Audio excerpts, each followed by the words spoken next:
Good morning, everybody. How are we? Mr. Mitchell back here on your television screens. How cool is that? It's been ages. I've missed you. I've missed you and you. Well, no, not so much you. Anyway, many thanks to Miss Buckley and Mr. Kiff for anchoring for me this past week so far. I'm sure it was really nice to see some different faces first thing here on Baycroft TV rather than me all the time, but I'm equally sure it's just as nice for you to see me back on here now. Am I right?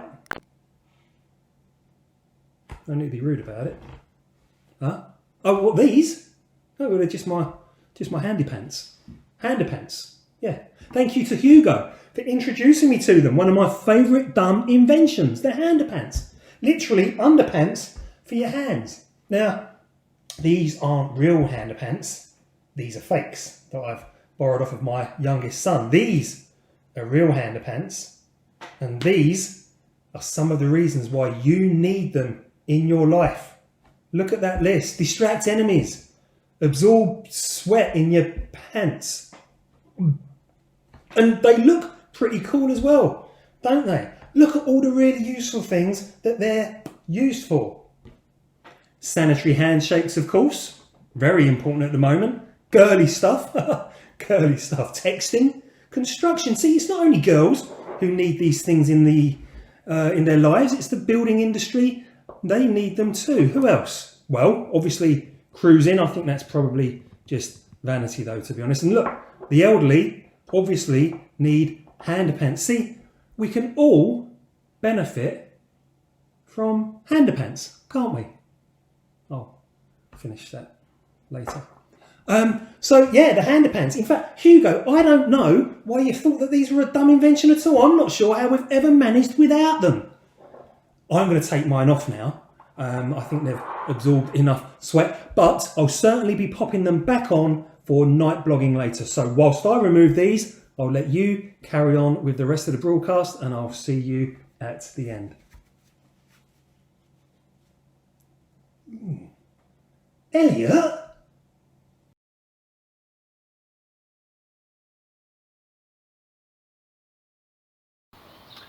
Hi Baycroft, hope you're doing alright today. So, your challenge today is you're going to be trying to get this ball under your leg and catch it each time. Now, you can use a ball of any size, but you might want to use something a bit smaller than a football, because otherwise it could be a bit challenging.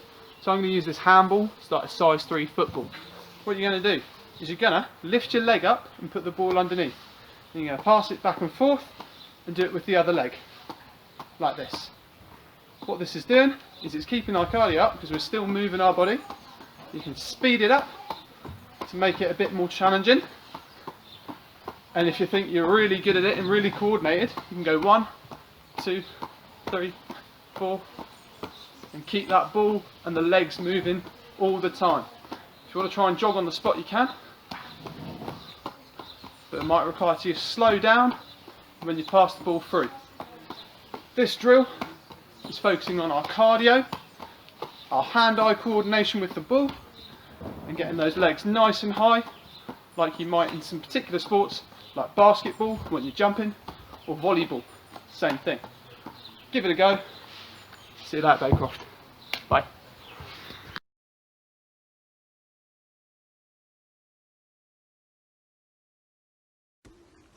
Good morning.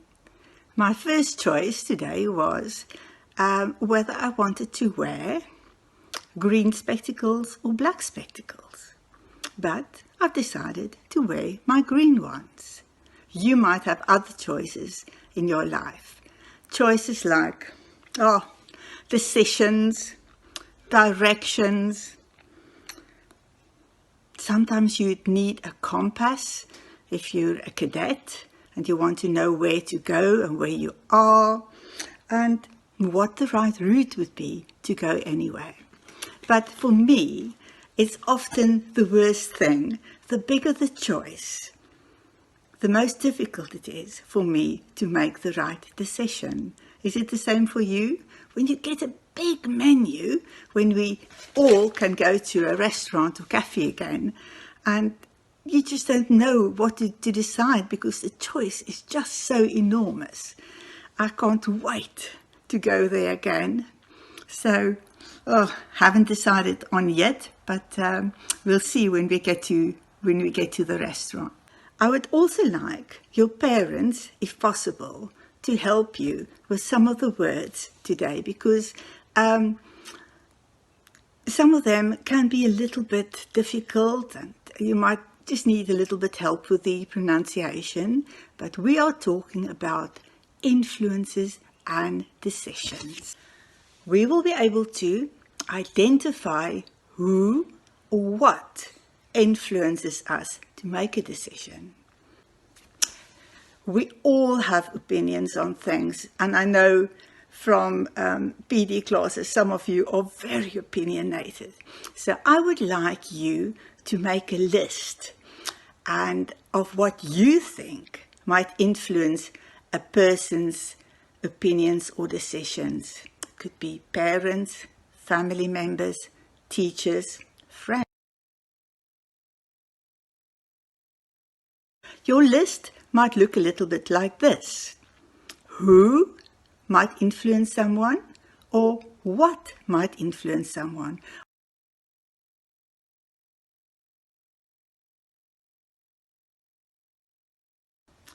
Now I would like you to draw a circle, actually 3 circles, and in the inner circle I would like you to draw or write the things or people that you think has the most influence in your life.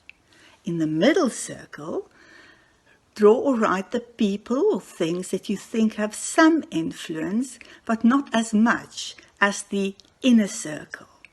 And in the outer ring, draw or write the people and the things that have some influence, but not much.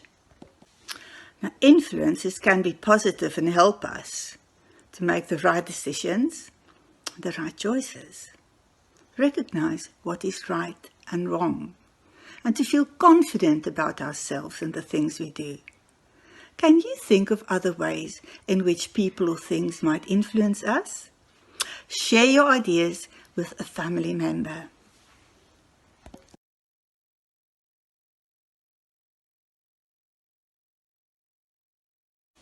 I have provided you with a resource 1 in your workbook. There are statements, and then on the right hand side it says strongly agree, agree, disagree, or strongly disagree. So I would like you to read the statements and on a separate piece of paper write the reasons for your opinion. Why do you think it's wrong? Or ask somebody to scribe for you on why do you think it is, why do you think that's your opinion? Okay?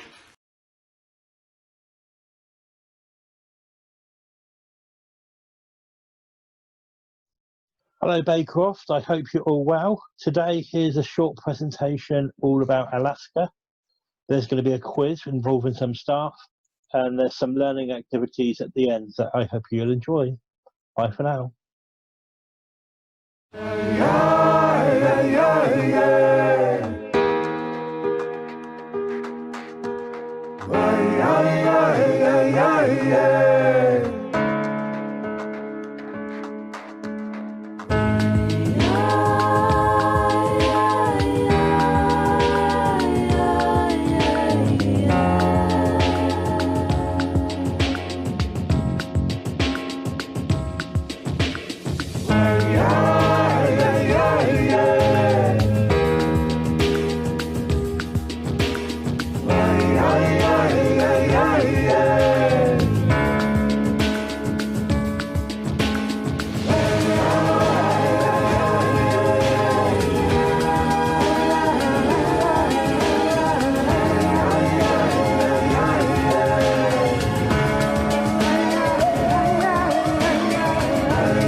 Okay, and welcome. This is Baycroft's very own special quiz.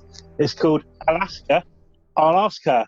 And I've got some very special guests today joining us. So if you'd like to introduce yourself, please. Hi, it's Mrs. Blackledge. Hello. Thank you, Mrs. Blackledge. Next up, we have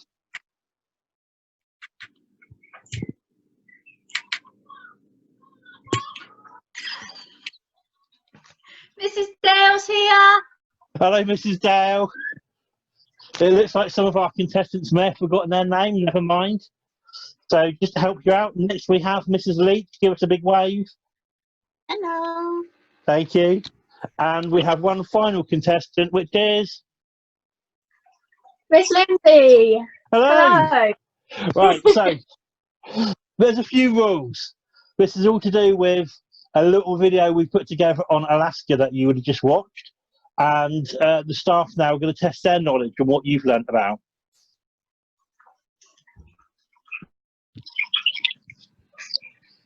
Right, the rules. Some of the questions are multiple choice, so you just hold up A, B, or C to show what your answer is. Some of the questions will require you to show your answer on paper. Hold it up when you're done. And some of the questions can be answered verbally. So the first person to buzz or shout gives the answer, and you can get yourself a point for each correct answer. Is everyone happy with that? Yes. Yes. Right, we will begin then. So the first question was, Alaska was sold to the United States of America in 1867 for $7.7 million by which country? Was it France, Russia, or Canada?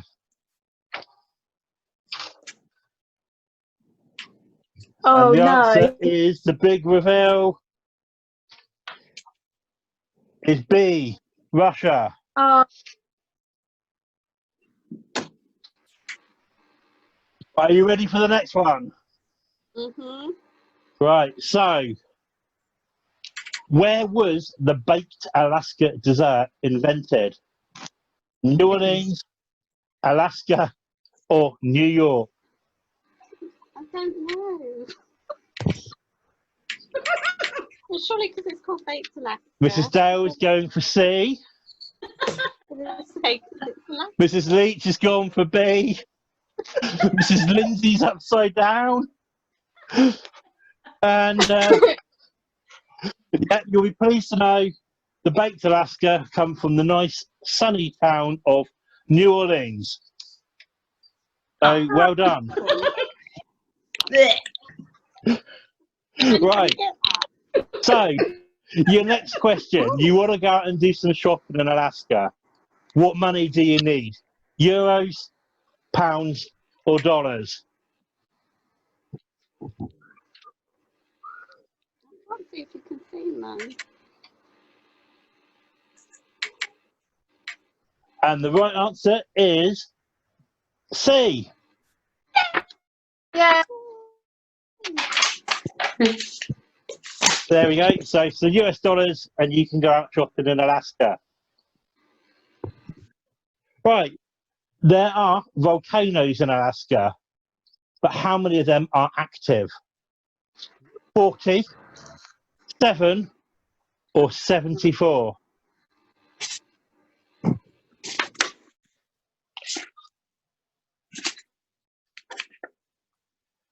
Mrs. Dale and Miss Lindsay have the correct answer. It is 40.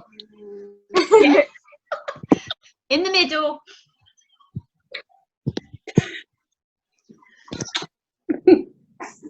Right. If you were to find an Inukshuk in Alaska, what have you found? Is it an Eskimo's shoe, a small edible clam, or a stone statue? So that is, what have you found if you found an Inukshuk? Ooh.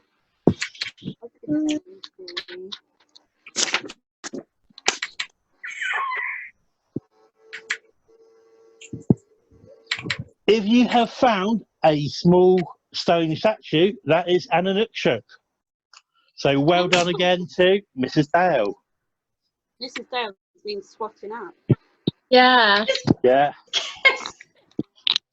Right, you ready for the next one? Yes. You now have 45 seconds to draw a picture of a whale, starting from now. Ah!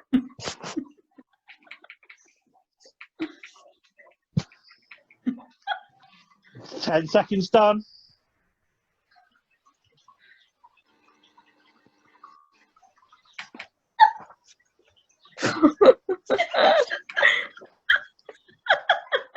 You're at your halfway point.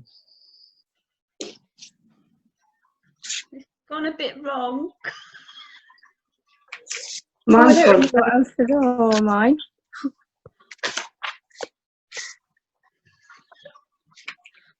And we've got 5 seconds to go.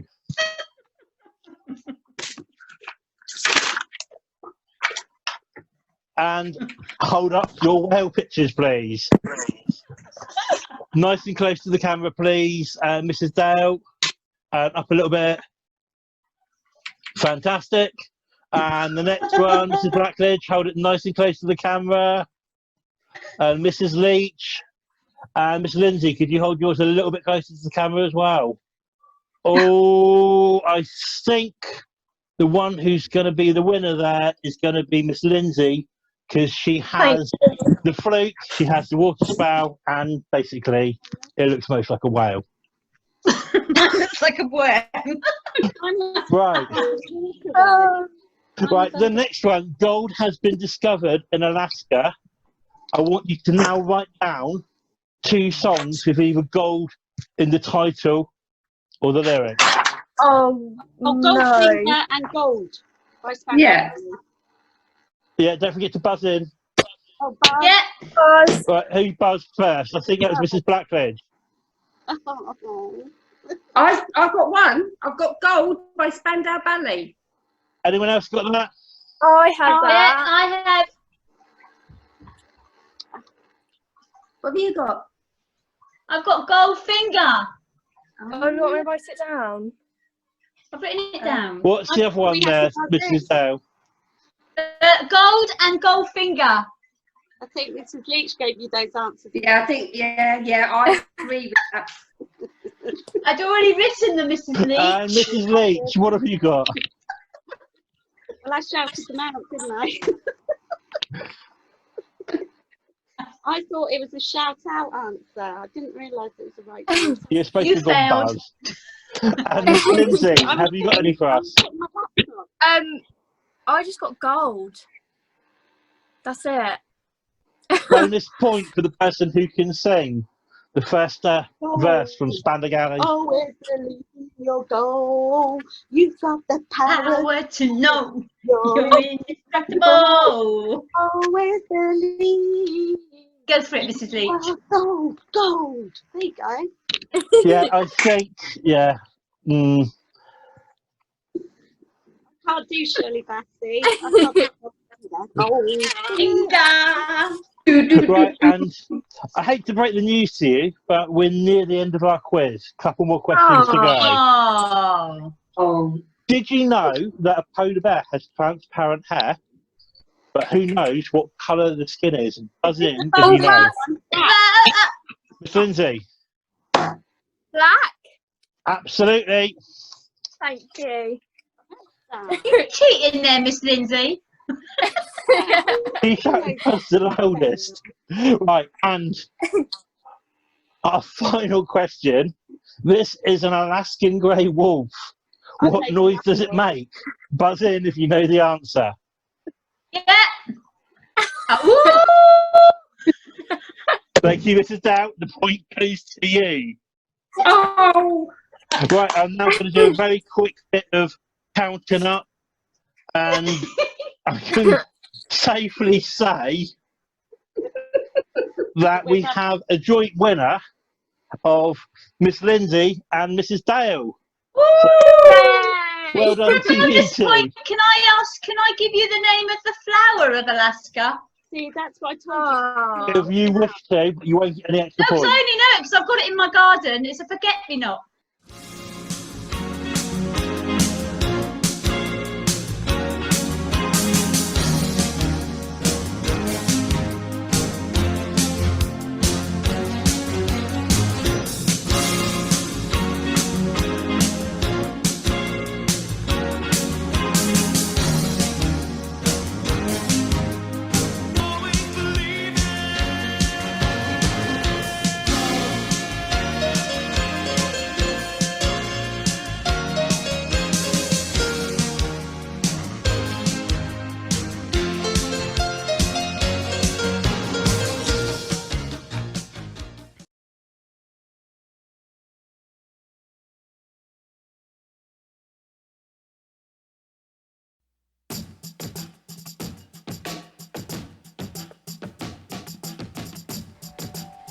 A sheep, a duck, and a rooster walk into a hot air balloon.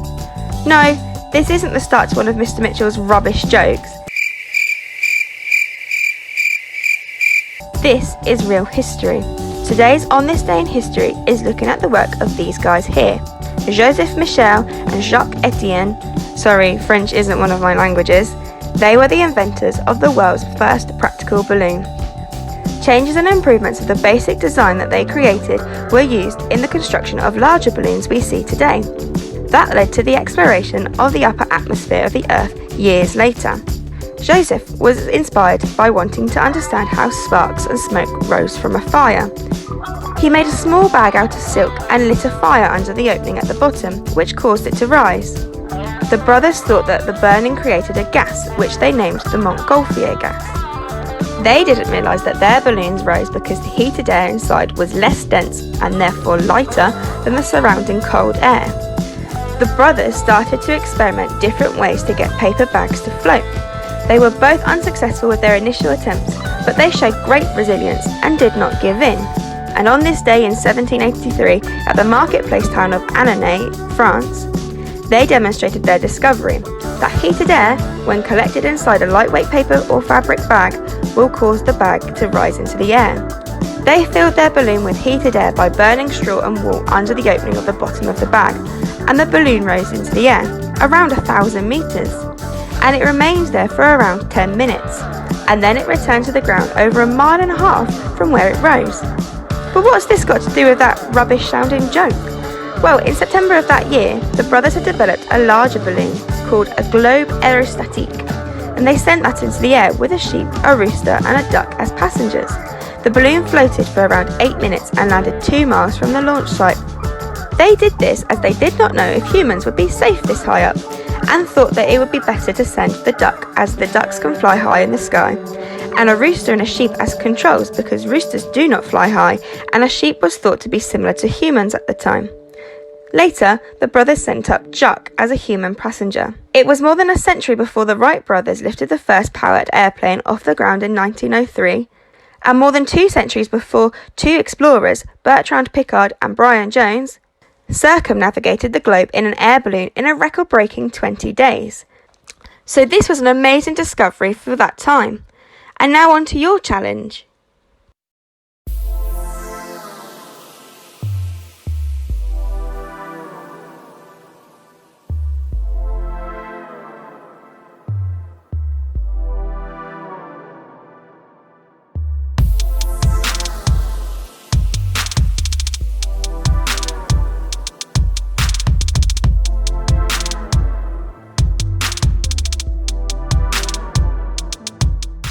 Good morning everybody, I hope you're all well. It's lovely to be back with you again this morning. I hope you all had a lovely half term. Yes, I'm here, so you all know what that means. It's that time of the week where we have that all important house points update. So let's not waste any more time and get that virtual token collector on the screen. You will see that yes, Yellow House are still in the lead, but only just. So well done to Blue House for closing the gap. Yellow House have achieved in total 222 points. So well done to all of you who are sending your work through to us. I also also want to take a couple of moments to recognise, as I always do, a couple of people for significant contributions, and that is to Luke in LMC this week, who achieved 15 points for all of the work that Luke sent through, but also Rhiannon in Cirrus, who's also achieved 15 points. So well done to Rhiannon for sending all of your work in to us as well. You've made a significant contribution to both of your houses, so well done and thank you very much. Well, yet again, that's it from me. I hope you all have a good weekend, and I look forward to being back with you next week. Take care. Bye.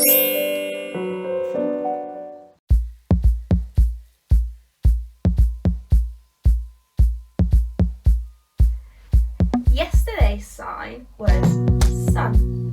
Today's sign is cold. Cold.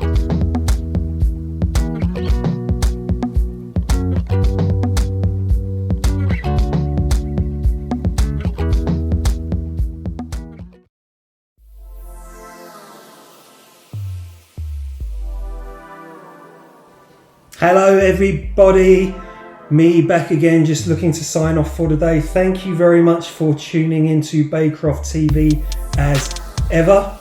Hope you've all had a great half term. Hope you're enjoying the week so far, and we will see you all again tomorrow. Don't forget, handerpants available on Amazon. What better reason to make sure that you get your best work submitted over the course of this week, because you might have the chance to win our £15 voucher, and you too can look as cool as I currently do. Look after yourselves, take care of each other, be kind to each other, especially your parents and carers, and we'll see you tomorrow.